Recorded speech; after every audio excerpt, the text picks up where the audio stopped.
Welcome, everyone. My name is Jessica Desardin. I'm a program coordinator in the Office of Community Engagement. We are glad to have you join us for the November Spotlight series. We are going to give people a few minutes as they join. And before we dive in, I would like to take a moment to recognize that November is Native American Heritage Month. Um, and during this month and every month, the Office of Community Engagement wishes to acknowledge the Indigenous people who are past and present stewards of the land on which we pursue our just cause of a healthy community for everyone. Please note that this session is being recorded and be sure that you are muted throughout the presentation. You will have a opportunity towards once we have begun our conversation to unmute yourself for questions or comments. Otherwise, you can also enter those in the chat. This monthly series features community partners and the important work that they are doing. We highlight their goals, motivations, and accomplishments and the ways they have partnered with people and programs at MCW. I would like to introduce our Senior Associate Dean for Community Engagement, Dr. Stacy Young, who will say a few words about our featured guest. Dr. Young. Great. Thanks so much, Jessica. Welcome, everyone. Good to see everybody. Hope everyone is doing well, especially as we approach the latter part of the year and the holiday season. So again, I'm pleased to be here this afternoon. I'm pleased to welcome Ms. Diane Amour and Ms. Carol Ann Amour of Beyond Tribute as our featured guests today for this month's Spotlight. Diane graduated from the University of Wisconsin-Milwaukee, where she had a 40-year career as an advisor for American Indian students. She has been active in numerous Indian organizations throughout the years, including the Milwaukee Indian Health Board, the Milwaukee Indian Education Committee, the Wisconsin Indian Education Association, the American Indian Manpower Council, United Indians, and Indian Summer. Carol Ann is an author, an educator, a social environmental activist, and a creative drama consultant. She has had 4 books and hundreds of articles published regionally and nationally.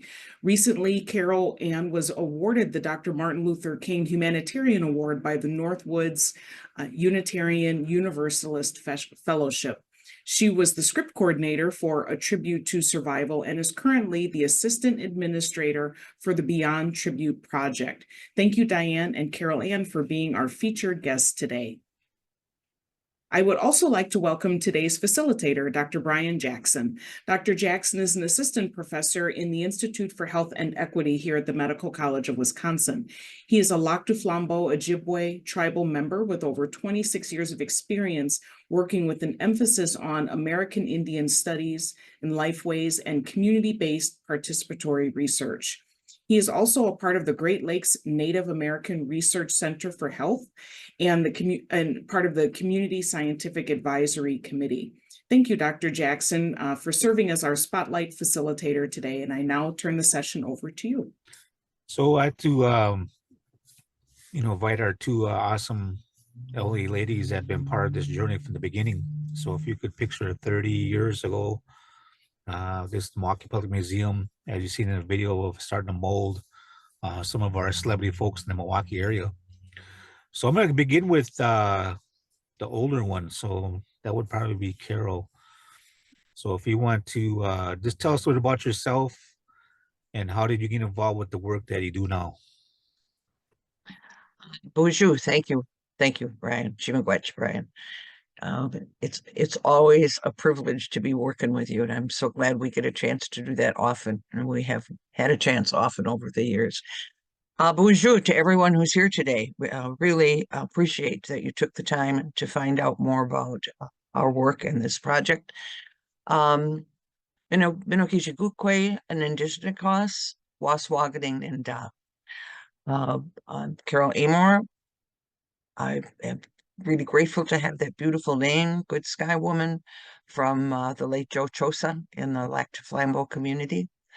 And really grateful and honored to be able to be working on this project. Just going to say a couple words about that so we can turn it over to Diane and meet her. And then we'll all kind of go back and forth on what the work is and how it got started. I started working on projects at the Milwaukee Public Museum back in the 80s. My first projects were the rainforest and temples, tells, and tombs. And then when the opportunity came up to work also then on Tribute to Survival, I was absolutely thrilled to be able to have a small part in that project. So I was there pretty much from the beginning, and know that from the very beginning, the goal was to do the exhibit in partnership with the tribes, to have input in every way we could, to have Native voice be a strong part of that exhibit. So it was really groundbreaking. It was one of the first, we were one of the first major museums in the country to do such a project. That whole notion of the people's voice being essential rather than museums just talking about and telling the story. So that was unique. And from the get-go, we really had a great deal of input. And I'll just turn it over to Diane at this point because she could start to talk a little bit about some of that input after she introduces herself. Ginatum.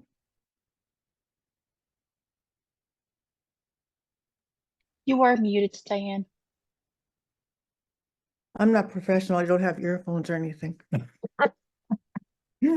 Buju indene magana dok ogima gijigu kwe indigo osawa wabene shindo dem Franklin and Dad Bodwe Wadami Minawao Jubwe and Shnabi Kwe and Dao Diane Amour Indigenous class. So I introduce myself in the same way. My name is I'll say my Greek name because Diane is Greek goddess, I guess, is Diane. And my the spirit knows me as Ogima Gijikukwe, which is the head woman or chief woman of the sky in the bird clan. I met Carol on this project, as did my brother, and that's how she came on. But it was way back in 1989 when the museum reached out to a group that I sat on called the American Indian Advisory Council. At that time, and times before that, Native people have had like a distrust, I just have to say, a distrust of museums, because in the past, throughout the centuries, they took things sometimes illegally that were sacred or precious to families. And sometimes they even took some of the bones of our ancestors. And so that was where that distrust came from. But when they came to us and asked us to sit at the table and be a part of this exhibit, where we were bringing our culture and our people into the contemporary era, where we weren't seen as in the past tense, then we took that opportunity. It was a hard decision, but we did make that step. Carol? From the get-go, we listened at the museum. We had a very gratefully very large grant from the National Humanities. So we were able to travel all around the state, visit a lot of tribal communities, and we were able to host meetings at the museum with members from tribal communities all around the state. And one of the first, well, it was the first one that we had after we met with the advisory me, and we had between 200 and 300 people at that meeting, I believe. We had a feast, and the museum talked a little bit about what their plan for the exhibit was. And at that time, the plan was that the outfits were going to be from the collection. And actually they were going to be plains outfits, which right away you can see there was a problem with that because it's not mostly plains tribes here. This is woodland. And it was going to be behind glass. And that ties right into what Diane was talking about in terms of so often exhibits or stories or whatever being looking as if things were set in the past rather than contemporary. So at that meeting, after there was a kind of overview done by the museum, tribal members stood up and said, you said that you were going to show us as contemporary. You said you were going to show our cultures moving forward and being present day. How is that going to be if you put us behind glass? And then more and more people stood up and said that. And the conservators said, well, it has to be behind glass because there can't be any dust on those outfits. And so it went back and forth, and at a certain point, the head exhibit designer stood up, Jim Kinley, and said, I have an idea. We don't need to put it behind glass. He said, we won't use those outfits from the collection. He said, we'll work with the people, and we'll have all the outfits made for these 37 figures.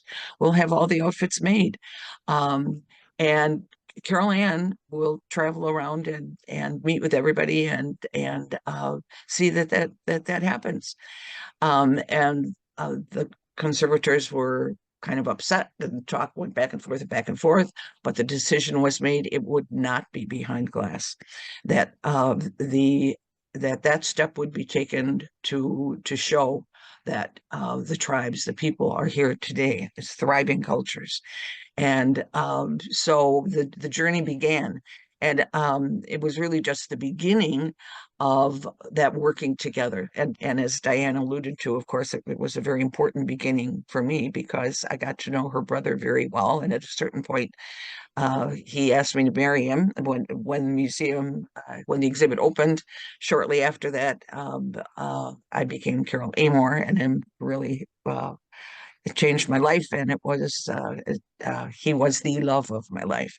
And then, given all that, Diane and I learned a couple years ago that the museum was moving. Milwaukee Public Museum was moving to a new site, and that site was only going to be about half the size of the current museum.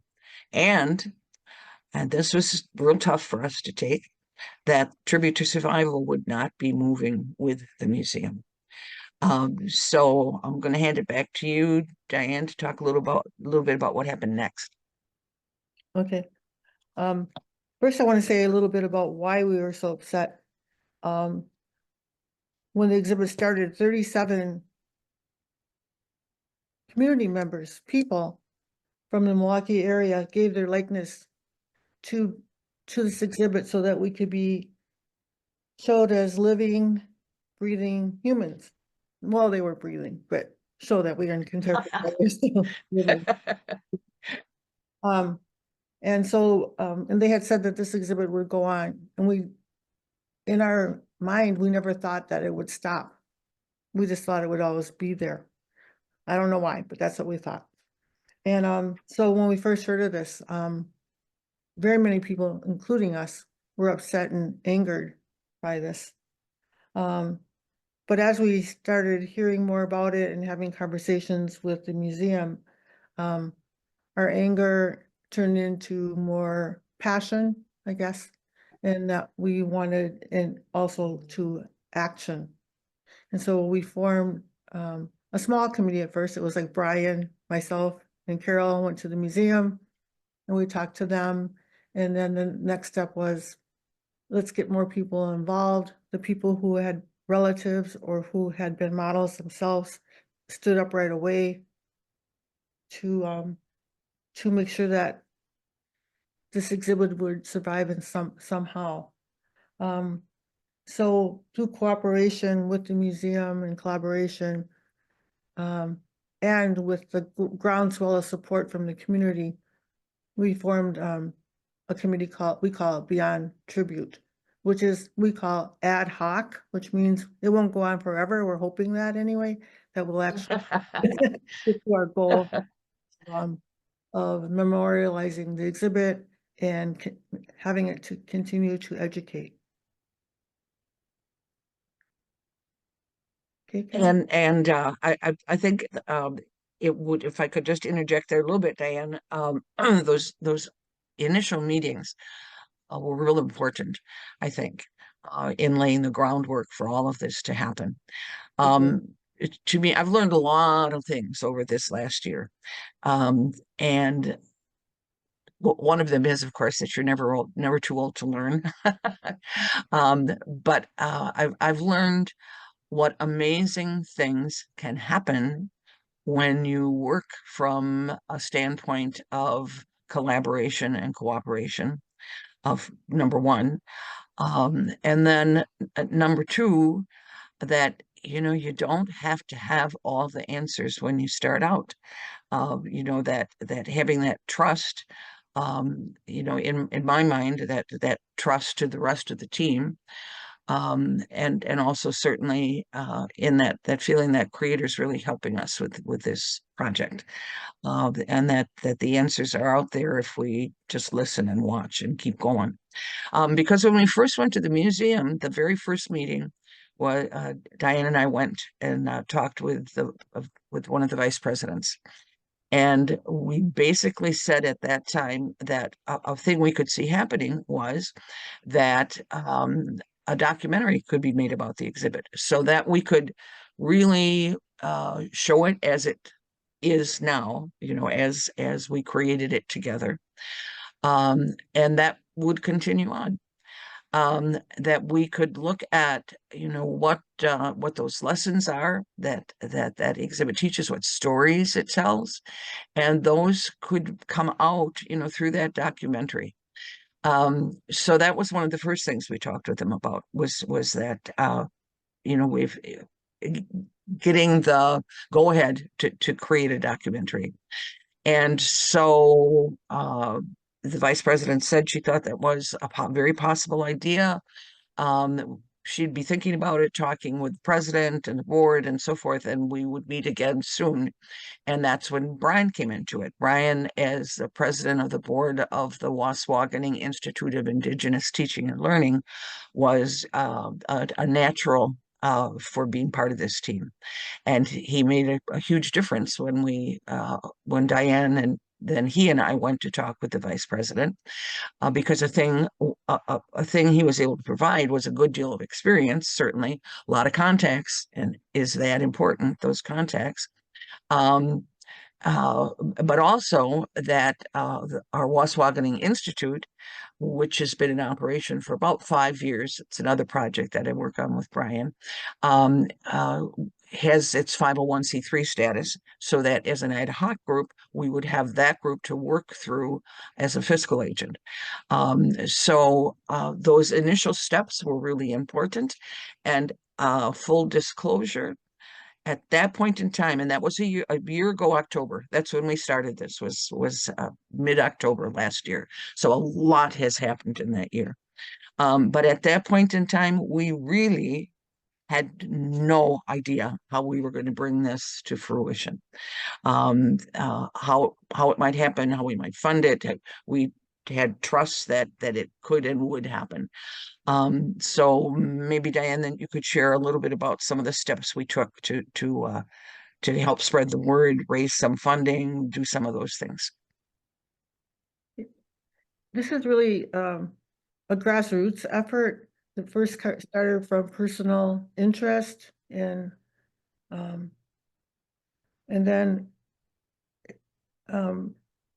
Carol and others started going out into the community and spreading the word by having informational tables. We'd have actually pop-up rummage sales to attract people to the table. And then people started donating funds and things for a rummage sale, and also for in their ideas. We also had a petition or petitions that we wanted to save tribute, and that there were hundreds of people from all over the state who signed those petitions. And after that, those tables, we took them everywhere to different Native communities, powwows, business meetings, and different things like that, just to get the word out. And at one of those meetings, well, several of those meetings, tribes took an interest as well. And so they invited us to make presentations to them about what this would entail, and they saw that it would benefit our people and the tribes. So they took a very good, big interest. In fact, that some of the tribes have donated funds to the project. I think we're still looking for funds because we're doing a documentary series of hopefully 7 videos. And then after, or at the same time, we're looking to find homes for all of the models, if their loved ones want them still to be displayed. Carol can tell you about the one regarding my brother. Diane's right, that it grew into a much larger project than just making a documentary. We at first had kind of hoped that we could move the whole exhibit intact. But that would have required a very, very large space, probably a very, very large amount of money. And other ideas surfaced, which actually we feel now is great, because it led us to that beyond tribute, to where can we go beyond what tribute was at the beginning. And we're looking at a number of cultural centers, tribal museums, and other places around the state where a model or two, a small group of models, could be moved and stories could continue to be told. There's a veteran from the Brotherton Nation who that figure may move to the Veterans Museum in Madison, for example. My late husband, Diane's brother, George, was a vet. And the High Ground Veterans Memorial is interested in having his figure there. And we've been able to talk with them and work with them. They have a new museum opening soon, and they want to do an exhibit about Native service in the military and the high rate of that service. And they also want to do an exhibit about George and his friend Vern Martin from the LCO tribe, who started Veterans Powwow there years ago, so that again, more stories can continue to be told. And that led to the idea of there being a unifying exhibit of sorts that would be at each site where some of the figures move. So you could take a circle tour around the state and see all of these sites where the exhibit models now are. And part of that exhibit would be a history of tribute to survival and how it happened, how it was put together, just a brief history. And then a brief story about Beyond Tribute and the grassroots effort that Beyond Tribute has become, and the groundswell of support that has happened for the project. Then the documentary series would be there. So you could push a button and you could see one episode of the documentary series, or another, your choice. Push another button and there would be a map that would show where all of the exhibits for Beyond Tribute are around the state. And then as this whole project has happened, it's grown a little bit more. We've had some new ideas. There would also be a hologram component, in which there would be a figure, maybe like Dr. Jackson, who could interact, could talk with the visitors to this exhibit. So we could have 20 questions, and you could ask the hologram, what does sovereignty mean? What does self-determination mean? And then you would get answers partly in the Ojibwe language, if it's an Ojibwe figure, to show that the language is still here and that the language is important and that the language needs to be held onto and cherished and used. And then, of course, spoken also in English. But so the project continues to grow in that way. And at this point, we're collaborating with the museum on those possibilities of finding places for the figures to continue to be shared and to be teaching and to be telling stories. So that's pretty exciting. One other thing in terms of that circle tour then that we've devised is that each month there's a program someplace in the state that is Native voices being shared, and that also spreads the word about the Beyond Tribute project. Bobby Bullitt was down in St. Francis in October doing a concert. And we just had DeBajamo, We Tell Stories, up in Lac du Flambeau, where numbers of storytellers and authors and singer-songwriters shared their work. And people came together to support Beyond Tribute, but also to listen to Native voices. So anything you want to add on to that, Diane? Can I just add very quickly? We do have a couple of questions in the chat. Would you like me to read that for you, or Dr. Jackson, do you want to jump in? You can read them if you got them in front of you. Yep. All right. So let's see here. Rick Kitchen, an ally from the Appleton area, like to know, is any part of the tribute exhibit going to be exhibited in the new museum? It's a good question. You want to speak to that, Diane? Yeah, as far as we know, there are 2 figures that are moving with the museum, and they'll be used in a different way as far as being grass dancers. And I'm not exactly sure how they're being used, but 2 of the other figures will be moving to the new exhibit at the museum. However, as a whole, they will not be moved. And that's why we have Beyond Tribute, so that we can make sure that we take care of those figures somehow. Excuse me, the museum has also just opened a new exhibit, a temporary exhibit, that incorporates the story of Beyond Tribute, which we're really pleased about. Given our frustration at the beginning of this project, we've really been pleased to see the willingness of the museum to cooperate with us and to help facilitate a lot of the things that we are trying to do. So they actually have created an exhibit about what Beyond Tribute is and how tribute was made in the first place, so forth and so on. That exhibit is on the 2nd floor of the museum. It's open right now. It'll be open through December, I believe. And it's a way you can see more about what's happening. Rick also asked, could a hologram of the whole tribute exhibit be created now to share in the future?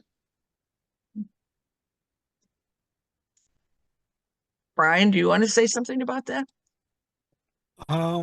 Sure. I think part of the the move is, my understanding the timeline is 2027, but with that move becomes the awareness piece, of this being a resource for schools.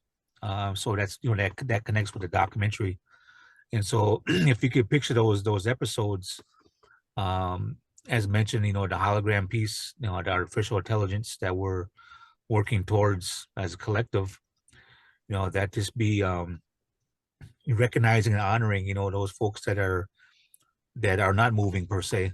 As I was there last night at the Public Museum last night, a big awesome event that Carol led was, I was looking at one of the elders there, Tom Kitchkamy, and he was really influential and, for me, and, in our big drum ceremonies, and just kind of, looking at him last night and kind of bring me back to ceremonies when he was alive, and some of the things that his teachings and it's, we heard these quotes over the last couple of days, our ways have been interrupted. And so, it's like, rediscovering some of our losses, and through the museum and through some of these models, we've been able to reinvigorate in that per se, for folks to get an understanding, that they may have come across Native peoples. And more so too, it highlights, those models, 30 years ago, ones I hear today. It was great to see families last night that were able to make it to the museum last night. Some of the models that made it. So I think these are important pieces of this conversation as a collective that we're moving towards, as mentioned, it's a community It's a village. We're almost together. It's a learning curve at the same time. We got different personalities that they got great intentions, but we navigate through those. Coming together as a family, and so when you think ahead to, it's kind of, I look at Menominee Nation, as an example, because they're doing some great work when we talk about this way of life, and how it connects to history, connects to who we are, and our young people need to understand what legacy is, and through some of these models, they can see that legacy through some of these models.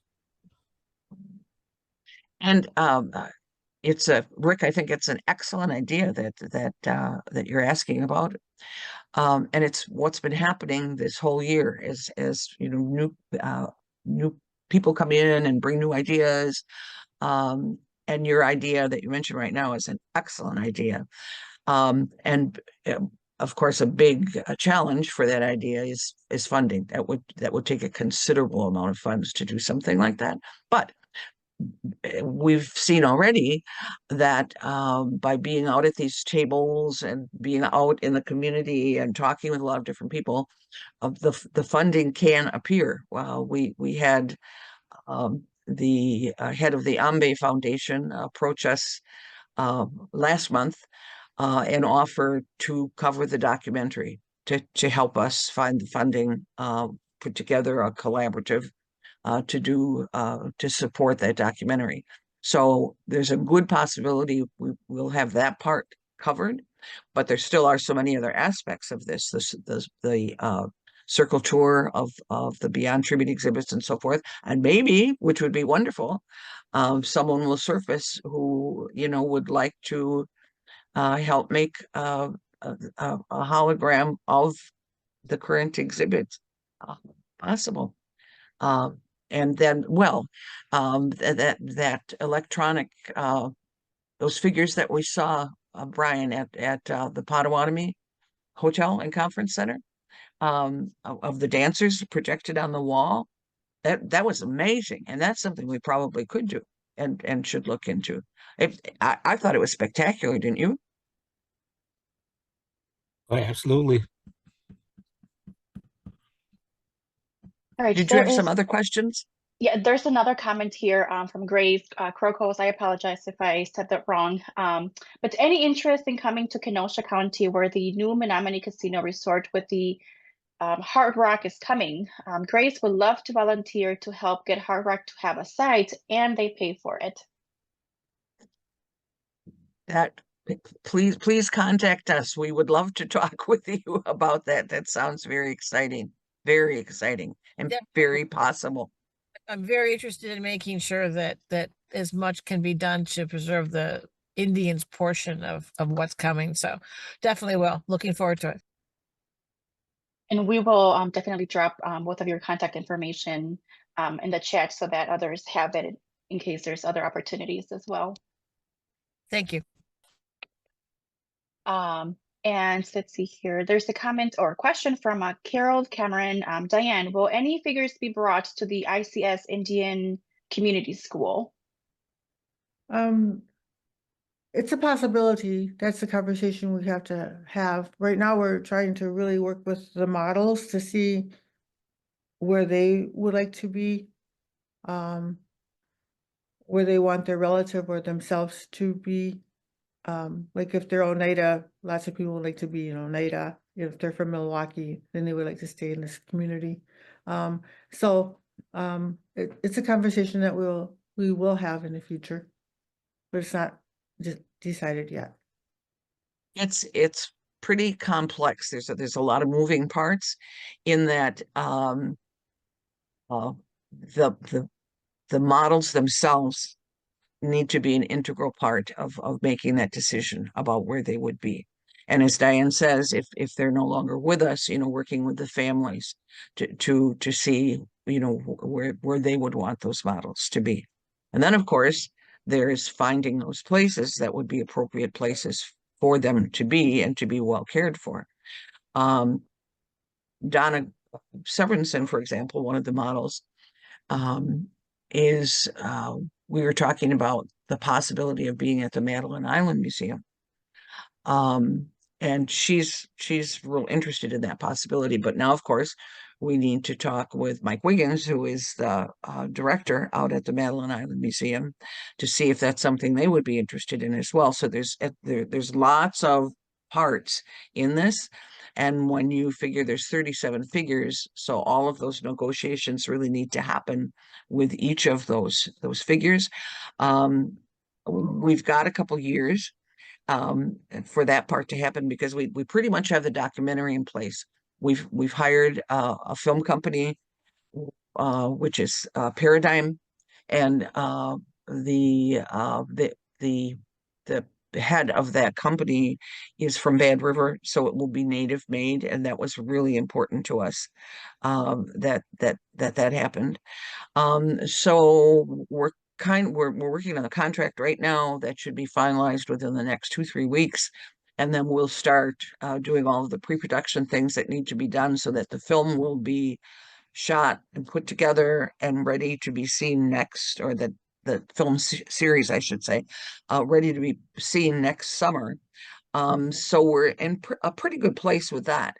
But we're beginning all of these different negotiations with finding new homes, and that's real complex.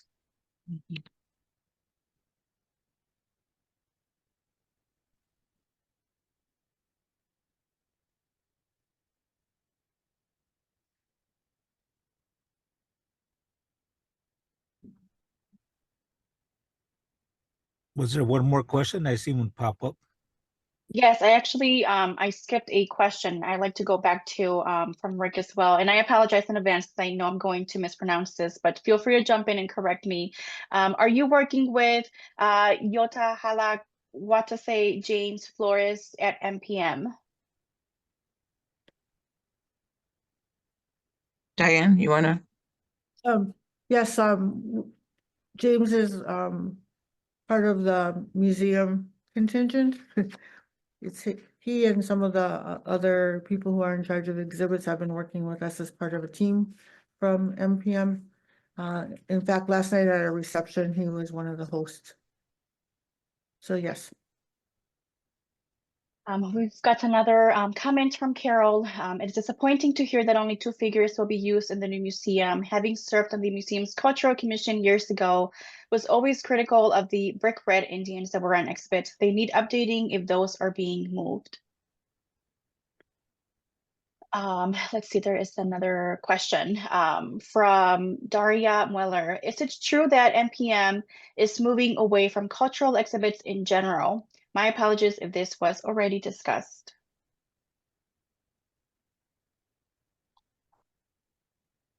My understanding is that they're focusing a little more on the relationship of environment and cultures, and the interactions of environment and people.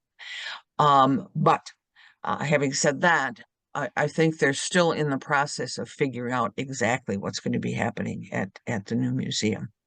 I'm really pleased that we're in a place now where we're cooperating, or yeah, that's a good way to say it. We're cooperating with the museum, they're cooperating with us. It's allowing progress to be made on the Beyond Tribute project in a much more effective way than if there wasn't that communication. But we're really focused on Beyond Tribute, so I don't have the whole big picture of everything that's happening. And I would say that I guess we've decided or made the decision to focus on the Tribute to Survival exhibit and the importance of Native voice and Native history and culture, because we're a small group of people and feel we can do that. We can be effective in that way. And hopefully maybe there'll be some other groups that will get active too, will have effect on what happens at the new museum. Our focus is, I think, necessarily fairly narrow. We're focused just on this exhibit. So I can't really speak to the whole bigger picture, but I think there's plenty room for people to try to get involved in lots of different ways.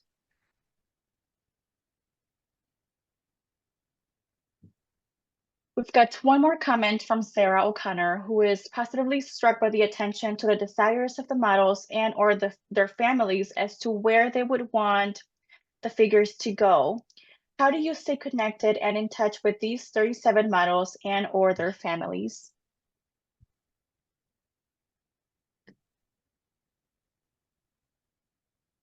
We have not been in touch with every single model or every single relative of a model, but we've reached very many. And part of that is by just reaching out to our other contacts, and they can tell you where they moved or whatever, but we're making every effort to reach them personally and not just by an email or whatever. But the second part is we are going, if they we find an email, we will reach out to them with like a survey questionnaire, kind of like an introduction to what we're doing. But it is a difficult thing, but in our communities, there's, instead of 6 degrees of separation, there's like 2 or 3 degrees of separation. So like I know somebody who knows somebody who knows somebody, and that's how we get in touch with them. But we do make efforts. And again, I think it's been a very positive thing that the museum has worked with us more and more on that kind of thing, and that they've allowed us in a lot more.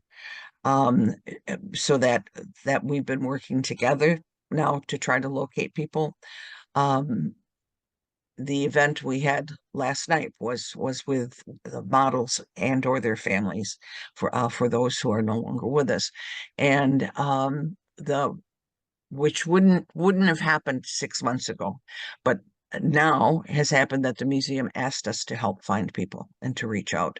So it's a big job, but it's an important job, real important job.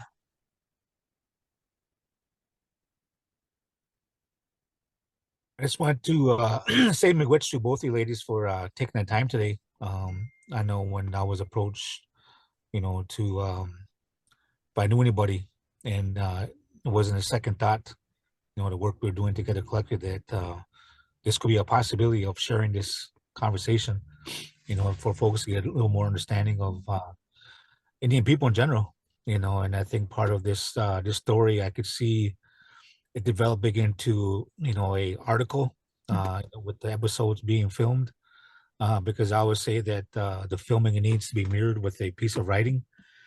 So I think that'll come out of this, and I think collectively, and it's a village, community, family, and I think in the end, when we acknowledge those families and those models, when it comes to that point when it's time to move, that we will carefully acknowledge, a feast type ceremony, a blessing when those models are moved, in respect to those families or models that maybe not have been communicated, that we're thinking about them, and so that they know that they're not forgotten, that we're acknowledging them in a good way, because we both know, all 3 of us know that, things we do, that's what it's about in the end. So, any further comments?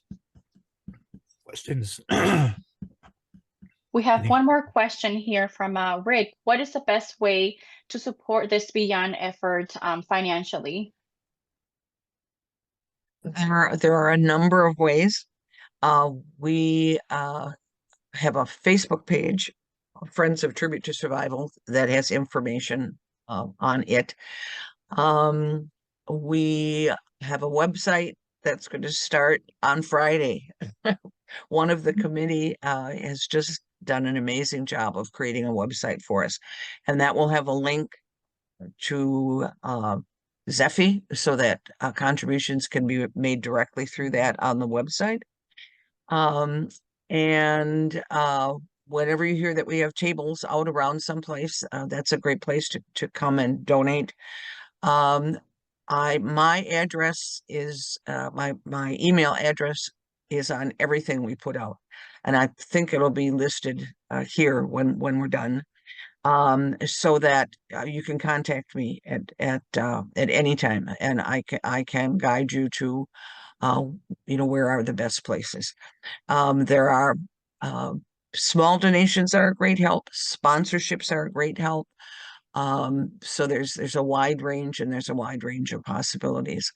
Check our Facebook, check on Friday, check our website. Brian, did you ever think you'd hear me say that? Check our website, and that'll give you lots of information. Thanks for asking. Any final words, Diane? Yeah, I'd like to just encourage people to continue efforts to learn about our community, not just in November. I know November is Native American month or whatever, but the reason that we had a exhibit called Tribute to Survival is because Native people survived a lot of things, including atrocities, federal policies, and education, boarding schools, and things like that. So just so people have backgrounds on why there was a tribute to survival, that they could do some more research into that or reading on that. I just encourage knowing or thinking about others, not just in the month that's dedicated to them. Off my soapbox. It's a good one. It's a good soap. I just would also like to, as kind of a final thought, I guess, throw out a huge chimagwech or thank you to both the committee, the Beyond Tribute Committee, which is a group of 12 really hardworking, really amazing people who have given so much time and so much thought in the last year, but also to all of those who have joined in to support the work. I often have tables in Lac du Flambeau, and the support, the efforts, the love that's been shown by that community for this project is outstanding.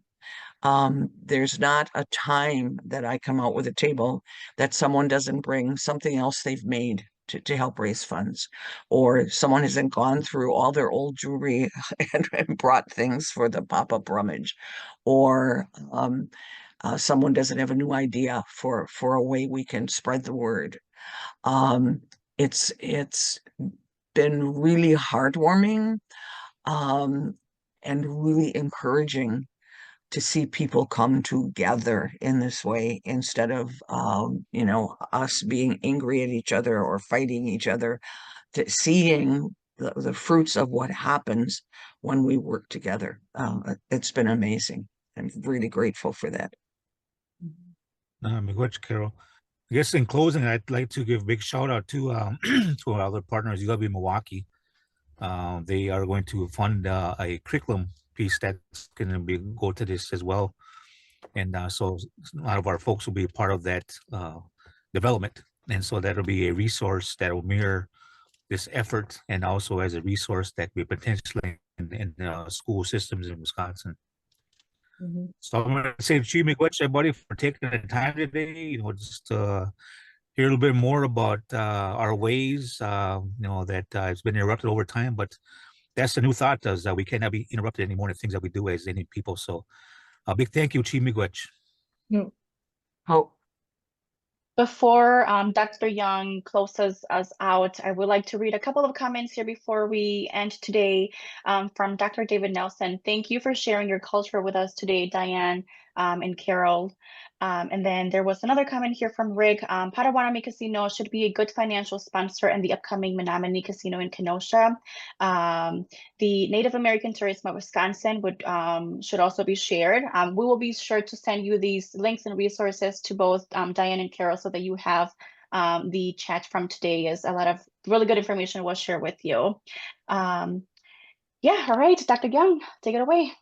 Great. Thanks so much, Jessica. And absolutely. Thank you, Carol. Thank you, Diane. Thank you, Dr. Jackson, for your outstanding facilitation, for sharing everything that you did with us today. I learned so much about advocacy, about voice, and really keeping cultures alive, and how much community care matters in what we do. So thank you truly for all that you're doing, and we want to be able to continue to support this work.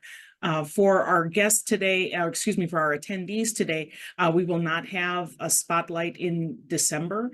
We'll take a brief pause and then join us again in January. We'll have details for that soon. As always, we record these sessions, so you'll be able to go back and watch the recordings later and share those as well. So certainly on the behalf of Office of Community Engagement, want to wish everyone a wonderful holiday season ahead and the rest of the year. All the best to you and yours. And again, thank you for coming today.